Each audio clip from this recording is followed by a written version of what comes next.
नमस्कार, मैं डॉक्टर इंदु यादव, स्त्री एवं प्रसूति रोग विशेषज्ञ। आप लोगों में से ही एक पेशेंट थे जिन्होंने अपनी रिपोर्ट शेयर की। उनका 34 वीक्स चल रहा था, जिस पर उनका लाइकर यानी बच्चे के आसपास जो पानी था वो काफी कम हो गया था। फिर उन्होंने 10 डेज के बाद वो रिपोर्ट शेयर की जिसमें उनका लाइकर बिल्कुल ही खत्म हो चुका था। तो ऐसा क्यों हो जाता है और ऐसी कंडीशन में हमें क्या प्रिकॉशन लेना चाहिए, क्या करना चाहिए, इस बारे में हम लोग डिस्कस करेंगे। तो सबसे पहले ये जो बच्चा है वो हमारा पानी की एक थैली में होता है। जैसा कि आप सभी लोगों को पता है, ये पानी जो है वो बच्चा ही सिक्रीट कर रहा होता है, वो उसी को अंदर पीता है और यूरिन के थ्रू निकाल रहा होता है और हमारे ब्लड से ये फ्लूइड बन रहा होता है। तो ये फ्लूइड जो है वो बच्चे को प्रोटेक्ट करता है बाहरी किसी शॉक से। दूसरी चीज है कि यही उसको न्यूट्रिशन भी दे रहा होता है। अब ये फ्लूइड, जिसे हम एमनियोटिक फ्लूइड कहते हैं, ये 34 वीक्स तक बनता है और उसके बाद इसका बनना बंद हो जाता है। फिर ये धीरे धीरे अब्जॉर्ब होने लगता है। तभी आपने सुना होगा कि जब आप डॉक्टर के पास जाते हैं 38 वीक्स हो गए या किसी की प्रेगनेंसी को 40 वीक्स हो गए और किसी किसी को तो 42 वीक्स हो जाते हैं, तो धीरे धीरे ये पानी बिल्कुल ही खत्म हो चुका होता है और डॉक्टर कहते हैं कि बच्चे के आसपास पानी बिल्कुल भी नहीं बचा है।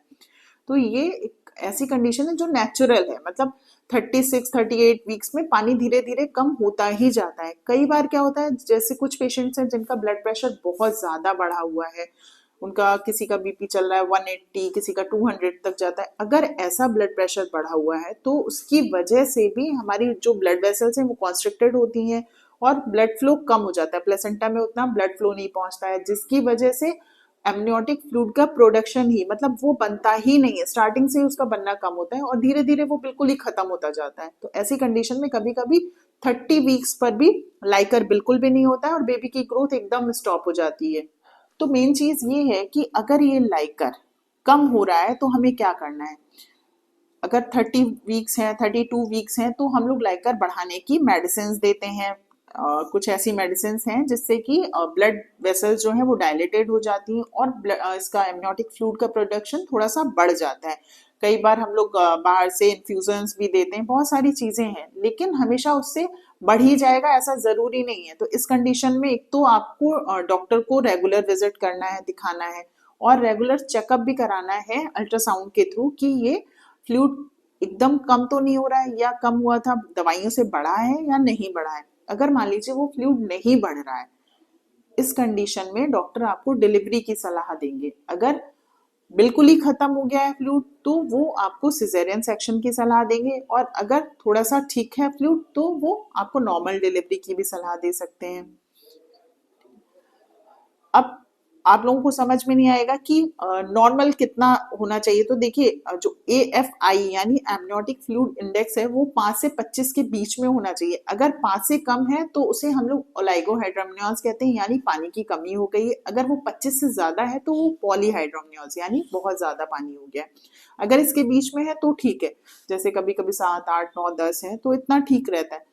लेकिन अगर वो घट रहा है, पहले 10 था, अब 4 बचा, फिर 2 बचा, तो ये कम हो रहा है, ऐसी कंडीशन में हमें तुरंत डिलीवरी का प्लान करना चाहिए। जैसा डॉक्टर बता रहे हैं उनके अकॉर्डिंग चलना चाहिए। अब जैसे जिन लोगों का ब्लड प्रेशर बहुत ज्यादा बढ़ा होता है तो उनका एमनियोटिक फ्लूइड बहुत कम होता है, धीरे धीरे खत्म होने लगता है। अगर उनकी प्रेगनेंसी 30 हफ्ते की है, 32 हफ्ते की है, तो ऐसे टाइम पर क्या करते हैं डॉक्टर्स, कॉर्टिकोस्टेरॉइड के इंजेक्शन देते हैं जिससे कि बच्चे के फेफड़े मजबूत हो जाएं और वो इलेक्टिव सिजेरियन प्लान करते हैं। यानी आपको एक डेट बता देंगे कि इस डेट पर आपको अपनी डिलीवरी करा लेनी चाहिए। बहुत से ऐसे पेशेंट्स भी आते हैं, जैसे उन्होंने अल्ट्रासाउंड कराया, उनको बता दिया गया कि आपके बच्चे के आसपास पानी बहुत कम हो चुका है, लेकिन वो ध्यान नहीं देते हैं, घर पे रहते हैं, आस पड़ोस से सलाह लेते हैं। कोई बताता है कि आप नारियल पानी पी लो, कोई बोलता है शिकंजी पी लो, कोई बोलता है बोतल चढ़वा लो, इससे पानी बढ़ जाएगा। ऐसा बिल्कुल भी नहीं होता है।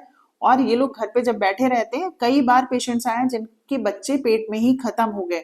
फिर जब एक बार ऐसा हो जाता है तो हम लोग वापस से उसे ठीक नहीं कर सकते हैं।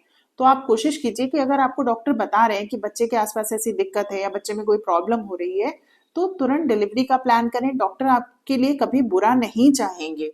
तो सबसे ज्यादा इम्पोर्टेंट ये है कि अगर हमारे बच्चे के आसपास पानी की कमी हो रही है जो कि लगातार और कम होता जा रहा है, ऐसी कंडीशन में हमें तुरंत डिलीवरी का प्लान करना चाहिए। अगर बच्चा 30-32 हफ्ते का है तभी भी वो सरवाइव कर सकता है, उसको एनआईसीयू में रख करके उसकी केयर की जाएगी और वो सरवाइव कर जाएगा।